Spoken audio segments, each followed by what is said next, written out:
আজ নিজেকে কেন আর মায়ার জালে জড়াচ্ছে? আপনাকে এই মুহূর্তে গুরু আজ্ঞা পালন করতে হবে। এই পুত্র সন্তানকে আপনাকে নিজে হাতে ফুটন্ত তৈলে বিসর্জন করে মারতে হবে। গুরু আজ্ঞা ভুলে গিয়েছিল, গুরু আজ্ঞা মনে পড়ে গেল, ঘৃণায় সন্তানকে বুক থেকে দূরে ঠেলে দিল। পাষণ্ডের মতো, নিষ্ঠুরের মতো সন্তানকে টানতে টানতে নিয়ে চলেছে ফুটন্ত তৈলে বিসর্জন করে। সেই ছেলে পিতার গলাটা জড়িয়ে ধরে বলল, পিতা, আজকে তুমি আমাকে ফুটন্ত তৈলে বিসর্জন করে দিচ্ছ, এতে আমার কোনো দুঃখ নাই, এতটুকু কষ্ট হচ্ছে না, কিন্তু দুঃখ আমার কোনটা জানো পিতা? কষ্ট আমার কোথায় হচ্ছে জানো? জীবনে আমার অনেক আশা ছিল, আমি ভগবান দর্শন করব। এই যে মৃত্যুর আগে যদি একটু ভগবানকে আমি দেখে যেতে পারতাম, এত কষ্ট আমার হতো না। তুমি কাঁদছো কেন পিতা? তোমাকে গুরু আজ্ঞা পালন করতে হবে, তুমি কেঁদো না। তোমার এই চোখের জল দেখলে আমার অন্তর কেঁদে ওঠে, আমার কষ্ট হয়। নিয়ে চলো পিতা, আমাকে ফুটন্ত তৈলে নিক্ষেপ করে তুমি মেরে দাও। পিতা অঝর নয়নে কাঁদছে, ছেলে কাঁদছে, সেই পিতাকে, ছেলে পিতাকে ধরে টেনে টেনে নিয়ে যাচ্ছে ফুটন্ত তৈলে বিসর্জন করে। তুই যে পাপ করেছিস বাবা, যে অপরাধ করলি, তোকে শাস্তি পেতেই হবে। তোকে আমি ফুটন্ত তৈলে বিসর্জন করে দেবই বাবা। সন্তানকে টানতে টানতে নিয়ে যাচ্ছে।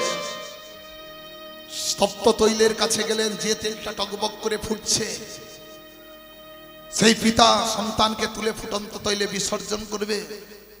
আর সেই সন্তান শুধু একবার ভগবানকে ডেকে বলল, হোগো কৃপাময়, আজকে তোমার কাছে আমি এমন অপরাধ করলাম যে আজকের পিতার হাতে আমাকে মরতে হচ্ছে। এই সুধন্যকে পিতা তপ্ত তৈলে বিসর্জন করবে। তুমি সুখ যদি নাহি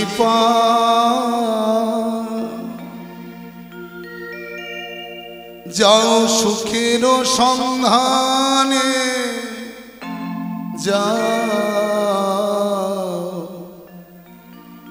আমি তোমারে পেয়েছি, হৃদয় মাঝে আর তো কিছু আমি চাই গো, আমার পরানো যাহা চাই তুমি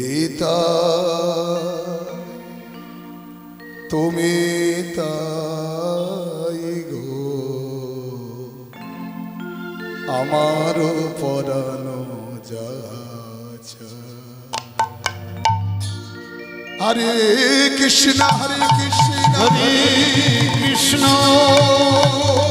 কৃষ্ণ কৃষ্ণ হরে হরে হরে হরে হরে রাম হরে রাম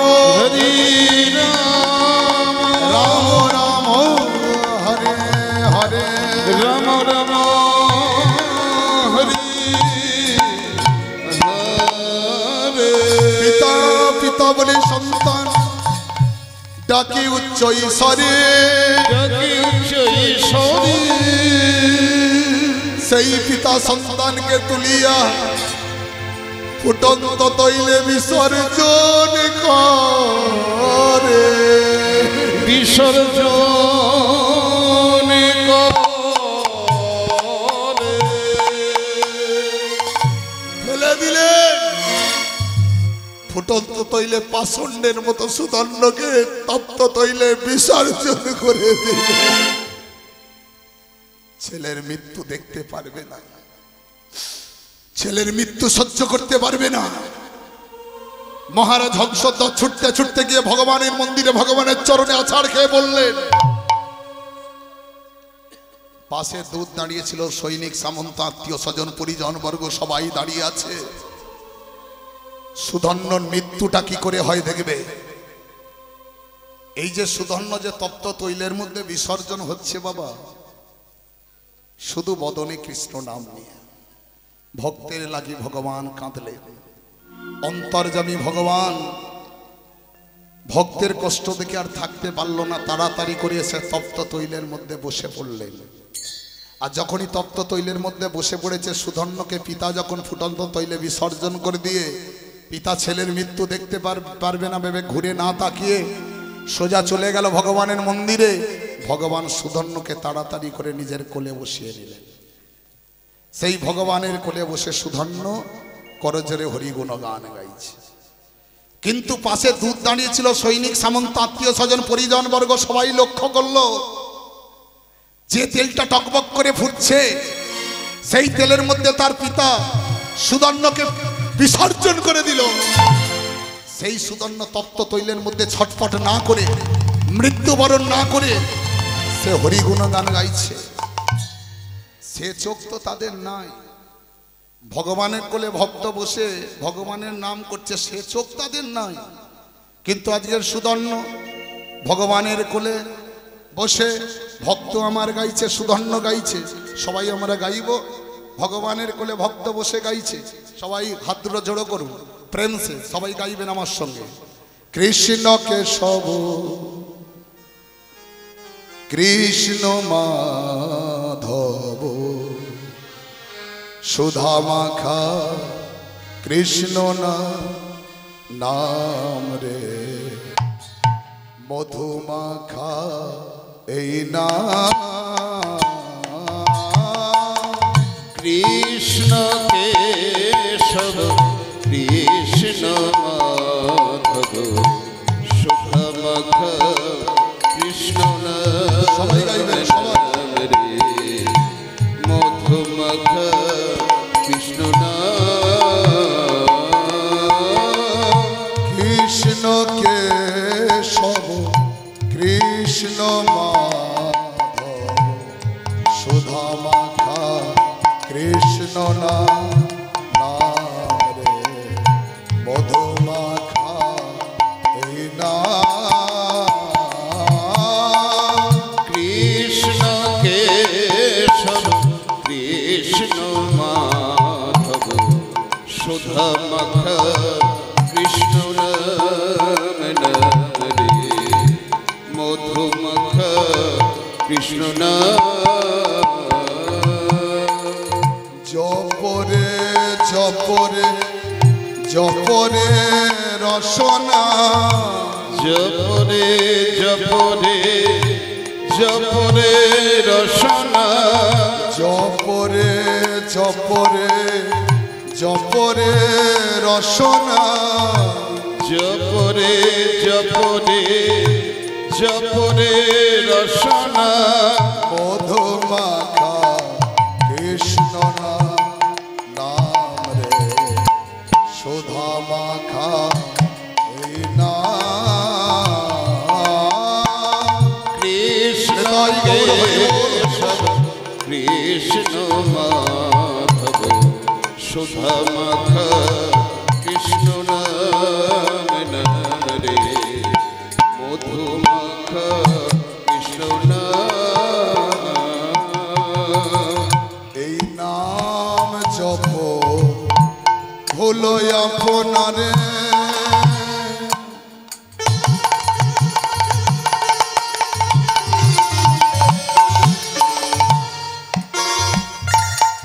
এই নাম জপ হলো আপনারে।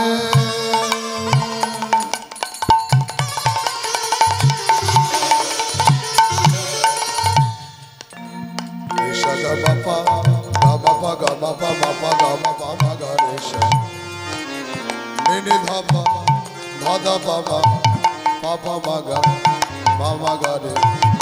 ga re sha, ni ni dha pa dha da pa ma ma ga ma ga re sha, ga ma pa re sha ga ma pa সাগামা এই নাম জপ ভুলে আপনার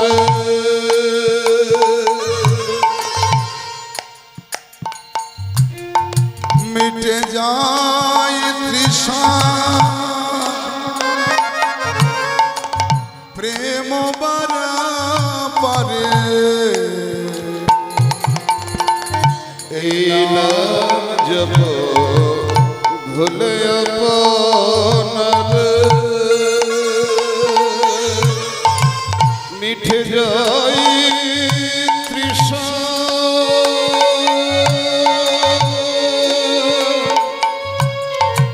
প্রেম বরাবরে জপরে জপরে জপরে রসনা জপরে জপরে জপরে রসনা মধু মাখা কৃষ্ণ নাম সুধা মাখা এই নাম কৃষ্ণ কেশব কৃষ্ণ মাধব সুধা মাখা কৃষ্ণ নাম নাম রে মধু মাখা কৃষ্ণ নাম হরিব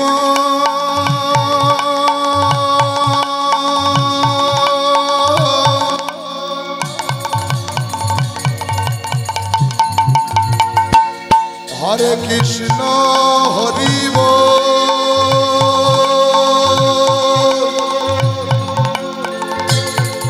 হরিব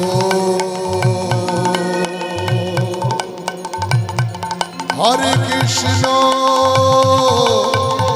হরিব হরি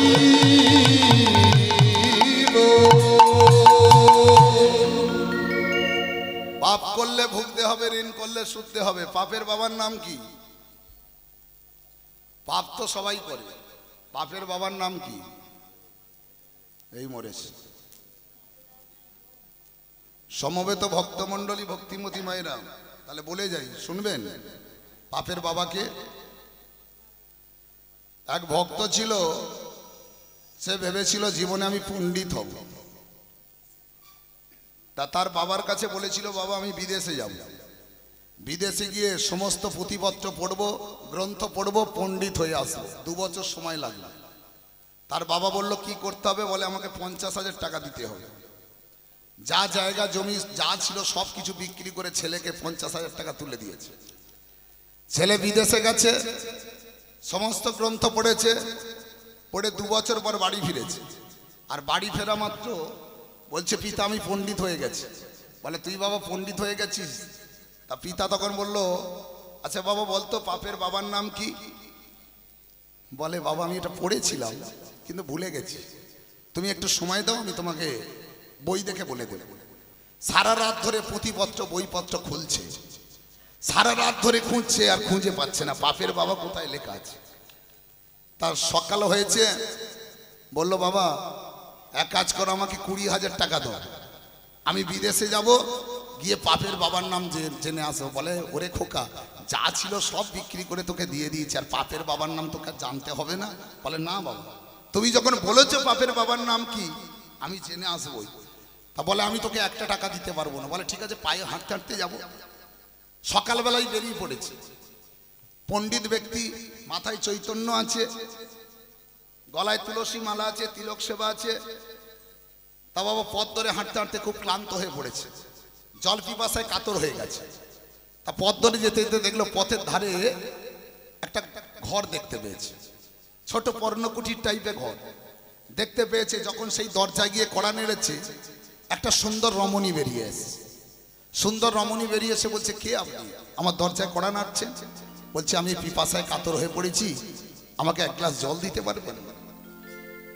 সুন্দরী নারীটি বলল, অপেক্ষা করো, আমি জল এনে দিচ্ছি। 1 গ্লাস জল এনে সেই পণ্ডিত বাবুর হাতে দিয়েছে।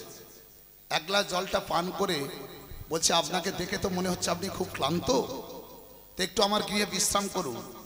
বলে না, জল খেয়েছি ঠিক আছে, তা তোমার জাত কি? বলে আমার জাত আমি মুচি, মুচির ঘরের বউ। বলে ছি ছি ছি ছি ছি, মুচির ঘরের বউয়ের হাতে জল খেলাম, থু থু করছে। পণ্ডিত ব্যক্তি, তুলসী মালা আছে, তিলক সেবা আছে, আর মুচির ঘরে জল খেলাম। আবার তুমি লজ্জা করে না, তুমি বসতে বলছো? বলে বাবা ঠাকুর, যদি আমার গিয়ে একটু বসেন তো আমার জীবনটা ধন্য হয় আর আমার ঘরটাও মঙ্গল হয়। বলে আমি বসতে পারবো না, তুমি মুচির ঘরের বউ, তোমার ঘরে বসতে বলছো। তখন সেই সুন্দরী নারীটি বলছে, সুন্দর রমণীটি বলছে, আচ্ছা আপনি যদি আমার ঘরে একটু বিশ্রাম করেন, আপনাকে 2টো স্বর্ণ মুদ্রা আমি দেব। সে মনে মনে ভাবলো, পিতা আমাকে 1টা টাকা দেয়নি, আমি বিদেশে পায়ে হাঁটতে হাঁটতে যাচ্ছি, তা 2টো স্বর্ণ মুদ্রা পেলে অনেক টাকা হয়ে যাবে, তো একটু বসলে আর কি আছে। ঠিক আছে, দাও 2টো স্বর্ণ মুদ্রা, আমি একটু বসবো, বিশ্রাম করব। 2টো স্বর্ণ মুদ্রা তুলে দিয়েছে, বসেছে। বলে বাবা ঠাকুর, দেখে তো মনে হচ্ছে আপনি খুব ক্ষুধার্ত হয়ে পড়েছেন, আপনার একটু সেবার ব্যবস্থা করব। ছি ছি ছি, একে তুমি মুচির ঘরের বউ, তোমার হাতে জল খেয়েছি, তোমার ঘরে বসেছি, আবার তোমার হাতে সেবা নেব? বলে হে বাবা ঠাকুর, আমি আরো 2টো স্বর্ণ মুদ্রা দেব। মনে মনে ভাবলো, সত্যি তো অনেকদিন কিছু খাইনি, 2-3 দিন হয়ে গেল, খুব ক্ষুধার্ত হয়ে পড়েছি, তাহলে 2টো পেলাম, আরো যদি 2টো দেয় তাহলে 4টে হয়ে যাবে, অনেক টাকা পেয়ে যাবো। ঠিক আছে, তুমি খাবার দাবারের ব্যবস্থা করে দাও, আমি নিজে হাতে রন্ধন করব, সব জোগাড় জাতি করে দাও, নিজে হাতে রন্ধন করে আমি সেবা নিয়ে চলে যাব। তার সব কিছু জোগাড় করে দিয়েছে। এবারে পণ্ডিত রান্না করতে যাবে, বলছে ঠাকুর বাবা আমি যদি রন্ধন করে দিই? বলে না না, তুমি মুচির ঘরে বউ, তোমাকে রন্ধন করতে হবে না। বলে আরো 2টো স্বর্ণ মুদ্রা দেব। হ্যাঁ, 4টে পেয়েছে, আবার 2টো, 6টা। ঠিক আছে, তুমি রন্ধন করো। আর রন্ধন হয়ে গেছে, প্রসাদ তৈরি হয়ে গেছে, এবার বাবা ঠাকুরের সম্মুখে দিয়েছে। বাবা ঠাকুর খেতে যাবে, যখনই হাত বাড়িয়েছে, মুচির ঘরের বউটা এসে হাতটা জড়িয়ে ধরেছে। কি হলো, তুমি আমার হাতটা এমন করে ধরলে? মুচির ঘরের বউ বলে আর একটা অনুরোধ, আমি নিজে হাতে আপনার গালে তুলে খাইয়ে দিতে চাই। ছি ছি ছি, মুচির ঘরের বউ আবার নিজে হাতে গালে হাত দিয়ে গালে তুলে খাওয়াবে, লজ্জা করে না তোমার? বলে আরো 4টে স্বর্ণ মুদ্রা দেব। হ্যাঁ, 6টা পেয়েছি, আরো 4টে, 10টা হয়ে যাবে। তা ঠিক আছে, একবার খেলে কি আছে, কেউ তো দেখতে পাইনি, একবার আরেকবার খাবো, তা কি আছে, দাও 4টে স্বর্ণ মুদ্রা দিয়েছে। এবারে মুচির ঘরের বউ প্রসাদ হাতে করে নিয়েছে, নিয়ে বলছে ঠাকুর গাল হাঁ করো। এই গাল হাঁ করেছে, হাত দিয়ে খাবার দিতে গেছে, বাঁ হাতটা ফাঁকা ছিল, ঠাকুর মশাই গাল হাঁ করেছে আর বাম হাতে গালে ঠাস করে দিয়েছে। বলে তুমি আমাকে মারলে একটা মুচির ঘরের বউ হয়ে? বলে তুমি কোথায় যাচ্ছ? বলে আমি পাপের বাবার নাম শুনতে যাচ্ছি, জানতে যাচ্ছি। বলে পাপের বাবার নাম এখানেই তো পেয়ে গেলে। কি পাপের বাবার নাম? হলো লোভ। তোমার লোভ আছে বলে 2টো স্বর্ণ মুদ্রা আরো 2টো দিচ্ছি, যা বলছি তাই করছো, শুধু স্বর্ণ মুদ্রা বিনিময়। যার লোভ থাকবে তার পাপ থাকবে, যার মনের ভেতর লোভ আছে সে পাপ করবে, লোভ না থাকলে পাপ হবে না। পাপের বাবার নাম হলো লোভ। তার বিদেশ আর যেতে হলো না, বুঝতে পারলেন? একটা মুচির ঘরের বউ শিক্ষা দিয়ে দিল। তা সমবেত ভক্তমণ্ডলী, ভক্তিমতী মায়েরা, আজকের সৈনিক সামন্ত আত্মীয় স্বজন দুধ সময় ছুটতে ছুটতে চলেছে। মহারাজ মহারাজ, ভগবানের মন্দিরে মহারাজ অচৈতন্য হয়ে পড়েছে। সবার চিৎকার শুনতে পেয়ে, সবার ডাক শুনতে পেয়ে মহারাজ চিৎকার করে বলে উঠল, স্তব্ধ হও। আজ থেকে তোমরা কেউ আমাকে রাজা বলে রাখবে না। আজ থেকে তোমাদের কাছে আমি রাজা নয়, নিজে হাতে সন্তানকে খুন করেছি। এই জগতে আমি পাপ করেছি, এই জগতে আমি পাপী। আজ থেকে তোমরা আমাকে রাজা বলো না। দুধ গিয়ে বলল, মহারাজ আপনি এখনো পর্যন্ত আপনার সন্তানকে মারতে পারেননি। আপনার সন্তান এখনো পর্যন্ত তপ্ত তৈলের মধ্যে বসে কৃষ্ণ ভজন সাধন করছে। দুধ, তুমি আমার অসময়ে আমার সঙ্গে ঠাট্টা করতে এসেছো? ছি মহারাজ, আপনার সঙ্গে ঠাট্টা করার মতো শক্তি ক্ষমতা আমার নাই। আপনি শীঘ্রই চলুন। আপনার সন্তানকে আপনি মারতে পারেননি। আপনার সন্তান এখনো পর্যন্ত তপ্ত তৈলের মধ্যে বসে কৃষ্ণ নাম করছে। মহারাজ রাজ্যের দূতের কথা বিশ্বাস করলেন, পরিজন বর্গের কথা বিশ্বাস করে সমস্ত মানুষকে সঙ্গে করে নিয়ে মহারাজ চলেছে নিজের সন্তানকে ফিরে পাওয়ার তাগিদে, তপ্ত তৈলের উদ্দেশ্যে। ওগো হংস ধ্বজ রায় ধীরে ধীরে যায়, সাথে লয়ে পরিযায়।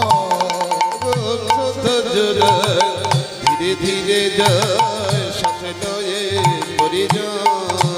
ওগো হংস ধ্বজরা ধীরে ধীরে যায় সাথে লয়ে পরিজন।